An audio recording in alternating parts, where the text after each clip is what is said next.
Bonjour, bienvenue dans la série sur l'électrodynamique classique. Nous continuons sur les diélectriques. Alors, nous l'avons dit au tout début de la série, on ne peut trouver le champ ou le potentiel électrostatique sans disposer d'une relation constitutive unissant D et E.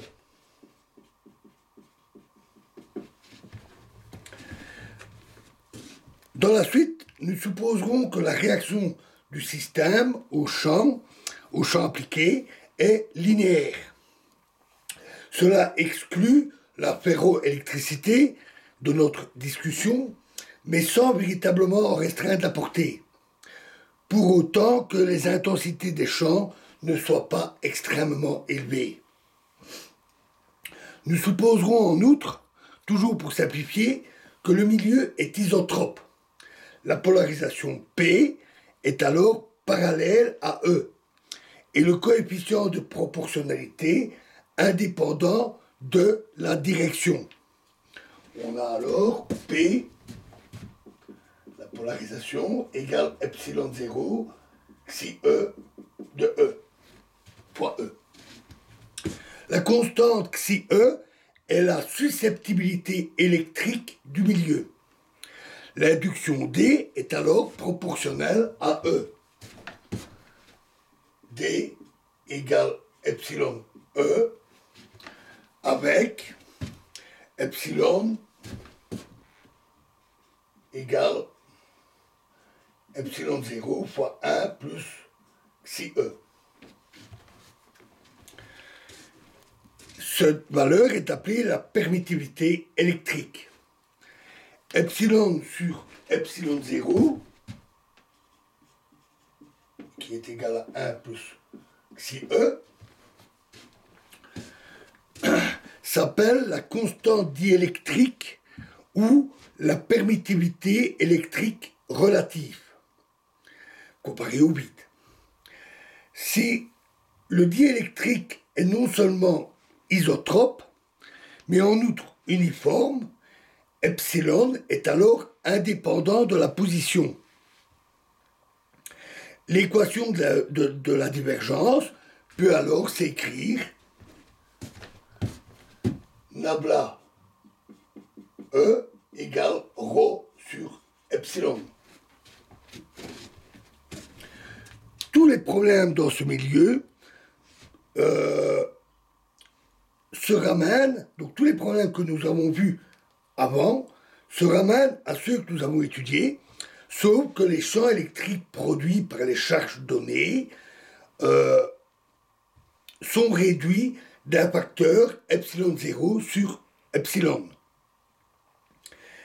Cette réduction s'explique par l'apparition d'une polarisation des atomes qui génère des champs s'opposant à celui de la charge donnée.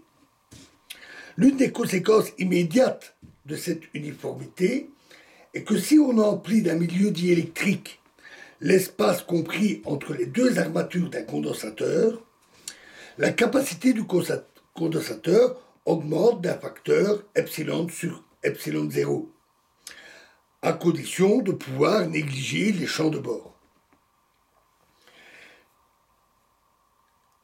Si le milieu uniforme ne remplit pas la totalité de l'espace baigné par les champs électriques, ou plus généralement, s'il y a juxtaposition de milieux différents, aux réactions non nécessairement linéaires.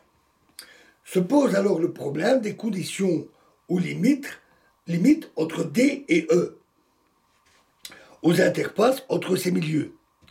Les conditions aux limites se déduisent de l'ensemble complet des équations de Maxwell, nous en avions parlé au début. On constate alors que les composantes normales de D et tangentielles de E dépendent de part et d'autre d'une interface, vérifie les conditions aux limites suivantes, qui sont toutes valides aussi bien pour des champs statiques que de champs qui dépendent du temps. On a